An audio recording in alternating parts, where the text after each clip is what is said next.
40 or 50 years how things have changed for us in opera. But I said, oh my God, sweetie, listen to this. And I started reading it, and then I started kind of jokingly reading it in her voice. Because I've heard her speak a lot too. And the thing, I mean, I'm not great at it, but he was like, okay, now you're scaring me. Because I was kind of But the thing was, is that she's very flat. You know, when she ends a phrase, it's fact. And she says, you must do this at the conservatory, eh? It's like flat. And she had a nasal ball. Yes, and yes, exactly. And I was like, and so we were laughing about it. I said, wow, I never really tried that. But when you're reading her words, you can kind of do. Why don't you share with them what, in essence, what you read? Of this book, well, it talks about how her basic treatise, which is, it tells a little bit about her background, and it talks about her treatise about singing, which is, you know, you go to the conservatory and you hopefully get trained. Well, already, that's a joke, because really, we have a lot of difficulty getting trained now. The art of voice teaching is in peril. This is, you know, these are my opinions. But she talks about how then you do that, and then you really learn when you come out, and she talks about, and one of the primary things I speak about in master classes, and I love that she says so clearly, we don't do this for any reason except that we love it. It's incredibly hard work, but we love it. And that's what I say to kids in master classes. Okay, there are many reasons to sing, there are many reasons to act. I urge you to just figure out what yours are, because they're all valid reasons. You didn't get enough attention as a kid. You're an exhibitionist. You want to be famous. You want to be rich. You want people to look at you. I don't know, you love to sing high notes. A million reasons. Just figure out what yours are, because that will help you get where you need to go. But for me, ultimately, I'm telling you the truth. The only reason is that you love it. Because if you don't, when you come to the next production with not a very happy production team, it's, you know, if you don't love this thing, this thing that you're singing, it's going to be a long month of your life. And you're going to lose the joy of the fabulous Verdi music. So she really got that across very succinctly. She didn't go extreme about it, because she said, we do this because we love it, and it's incredibly hard work, and the public doesn't realize what hard work it is. And I mean, there were certainly exaggerations and eccentricities like she has in this prologue, but I thought, in this speech that she gave at the beginning of classes, but I thought it had a great deal of integrity and honesty and inspiration. And that's what I like to do about it. It's about 8 pages or something, I think the thing is. But then she also talked about her, oh, you know, I walked to school and ate into the snow barefoot. I mean, it was like that, her childhood, you know, right? I grew up in Greece and I didn't have any lessons, and but she would say literally things like, I wonder if that's in the play or if that's in the book. No, literally things like, you know, other people would have an orange. I love oranges. I didn't have an orange. But I knew someday if I learned to sing, I would have oranges. You know, she's like... But it is, she did say that, and it is in the play. Okay. That's right. But, you know, she talks about her teacher, and she talks about how she sat and listened, again, another lost art, how she sat and listened outside the studio to everybody. She'd go all day long. And she had a great teacher every day down there, and she would go and listen outside of her studio for 6-8 hours a day. First one to come, last one to leave. And you know, that's what I say to kids. Go, come, sit in on lessons. You can't know what you can learn as a soprano from a tenor's lesson. You can't believe it. But really, there are certain things that'll just become like light bulb clear to you. She knew that as a, you know, she didn't have any formal training. The interesting thing about Maria is that she didn't have. She quit school at 13 when her mother took her left Brooklyn and went to because she didn't speak Greek, and she found a very good novel, and she went to the conservatory every day and just listened to her work with other students. But interestingly, without even formal education, the languages she's learned. So her musicality was amazing because she speaks them all, not only just for the opera, but can, you know, talk socially. Which is quite remarkable.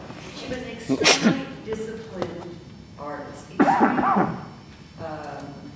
know, and that again, I think what's happened is that so many people have reached fame through television, the American Idol and all that. People who think they've got to study and do all that has to be done. You're not going to get your Maria Callas. No. And see, this is another point, because you know that you make, I mean, I know so many of these people who are unfortunately 70 years old or older, conductors, directors, retired singers, who were exceedingly disciplined And the reason they're cranky is because they expect you to be exceedingly disciplined. Yes. And that's why I think she puts it, you know, in the master classes, she's like, what do you do? Exactly. You know, what does this mean? What do you say? What do you do? Basic stuff, you know, when she would just be like, hello, I wouldn't have come on here in front of these people. And you can't blame her in a way. It's like, I feel the same way sometimes when I have master classes. I'm like, people, what are you doing? It's the beauty part of the play, I think, that can articulate the seriousness of the thing and how much it takes. Because We call her Maria Callas. That's lovely.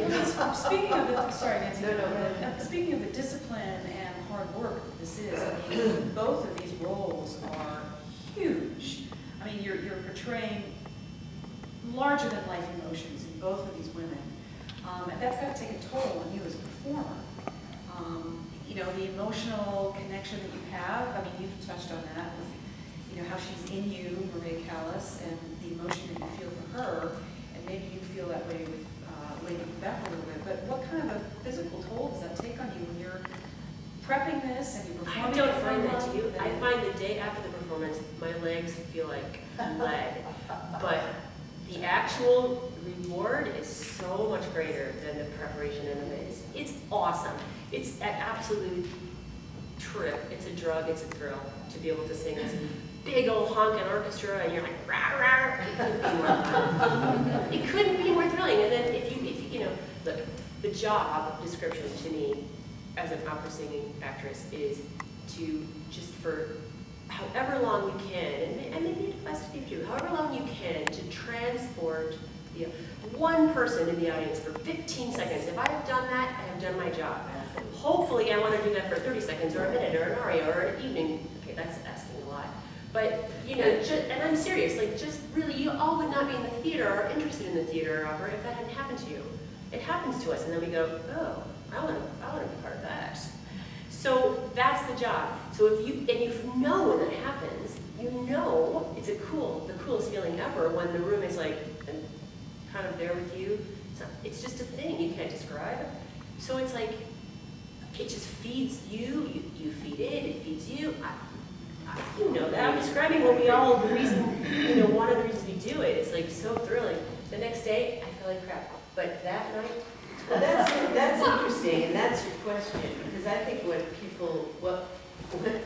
in the moment is fantastic, but the preparation, you get you focused, relaxed, and ready and prepared for the thing, and the effect on you after is really physically, it's really interesting.